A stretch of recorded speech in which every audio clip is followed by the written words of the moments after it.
Everyone, আজকে আমি আপনাদের মোরলা মাছের পাতুরি রেসিপিটা দেখাবো। এখানে বেগুন, পেঁয়াজ কাঁচাই রাখা আছে, ছোট ছোট করে কাটা।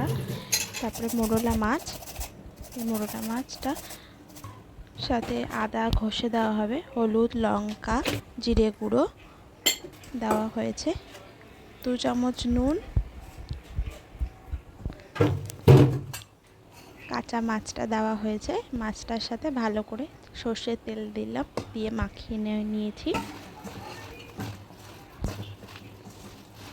ভালো করে মাখানোর পরে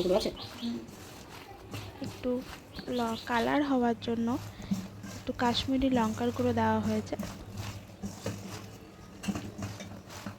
জানি না আপনারা খেয়েছেন কি না, কিন্তু খেলে খুব ভালো লাগবে। ভাত দিয়ে খেতে মনে হবে এক থালা ভাত এই দিয়ে খাওয়া হয়ে যাবে। ঠিক মতন করতে পারলে অবশ্যই ভালো মতন খাওয়া যাবে।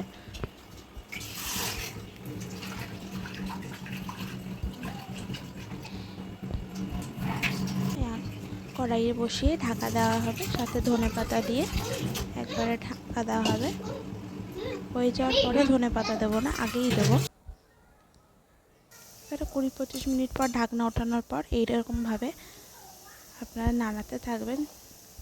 তলাটা লাগবে, আস্তে করে উঠিয়ে দিতে লাগবে। এইরকম করে খেলে আপনাদের ভালো লাগবে, আশা করি খারাপ লাগবে না। সবাই ভাবছেন হয়তো কাঁচা মাছ, কিন্তু না, খেয়ে দেখবেন খুবই ভালো লাগবে খেতে।